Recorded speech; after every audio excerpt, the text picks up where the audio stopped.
আসসালামু আলাইকুম। আরবের ঘরের ইনসাইটে ট্রান্সফার ভিসা যেটা আছে ওইটা এতদিন আমরা করতে পারতেছিলাম না, টাইপই করতে পারতেছিলাম না, কোনোভাবে আগাচ্ছে না সামনের দিকে। বলা হচ্ছে যে এই ন্যাশনালিটির জন্য এটা বন্ধ, আইসিপি থেকে বন্ধ করা হয়েছে, এই ন্যাশনালিটির জন্য এটা প্রযোজ্য না। ঠিক আছে, বর্তমানে এটা টাইপও করা যাচ্ছে, অ্যাপ্রুভাল আসতেছে আলহামদুলিল্লাহ।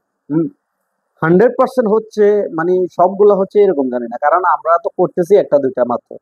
কয়টা অ্যাপ্রুভাল আসতেছে কয়টা রিজেক্ট আসতেছে এটা আরো অনেক পরে জানা যাবে, কিন্তু বর্তমানে টাইপও করা যাচ্ছে, মোটামুটি অ্যাপ্রুভাল আসতেছে। গতকালকে আমরা একটা করছিলাম, ওইটার অ্যাপ্রুভাল চলে আসে আলহামদুলিল্লাহ। ঠিক আছে, তো এখনো পর্যন্ত আরবির ঘরের ইনসাইড ট্রান্সফারটা করা যাচ্ছে। যে কোনো জায়গা থেকে ক্যান্সেল থাকলে আপনি চাইলে আরবির ঘরে, যদি আপনার আরবির ভিসা থাকে ওইখানে কাজ করেন, তাহলে আপনি আরবির ঘরের ভিসাটা করে ফেলতে পারবেন। ঠিক আছে, অন্য কোনো ভিসা না, তাই যে লাইসেন্সের যে ভিসাগুলো সচরাচর আছে ট্রান্সফার ভিসা, ওইটার কথা এখনো বলা যাচ্ছে না। ওইটা এখনো আগের মতোই রয়েছে, যেরকম আপডেট ছিল। হাই প্রফেশন গুলো অনেক কষ্ট হইতেছে।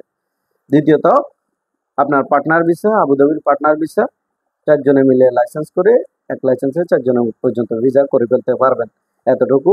আউটসাইডের আরবের ঘরের ভিসা এখনো বন্ধ। কালকে পর্যন্ত প্রচুর পরিমাণে ট্রাই করছি, কোনোভাবে হচ্ছে না আউটসাইডে, মানে আগাইতে দিচ্ছে না, অ্যাপ্লিকেশনও হচ্ছে না, অ্যাপ্রুভ তো দূরের কথা, আউটসাইডে।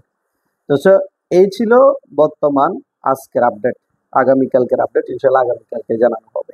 অনেকেই হোয়াটসঅ্যাপে আর মেসেঞ্জারে মানে খুবই করতেছেন, ভাই আরবের ঘরের ভিসার আপডেট দেন। এটাই হচ্ছে যে সর্বশেষ আরবের ঘরের আপডেট। ইনসাইডে ট্রান্সফার করা যাচ্ছে, আউটসাইডে এখনো পর্যন্ত হচ্ছে না। সো ভালো থাকবেন, সুস্থ থাকবেন, ধন্যবাদ সবাইকে।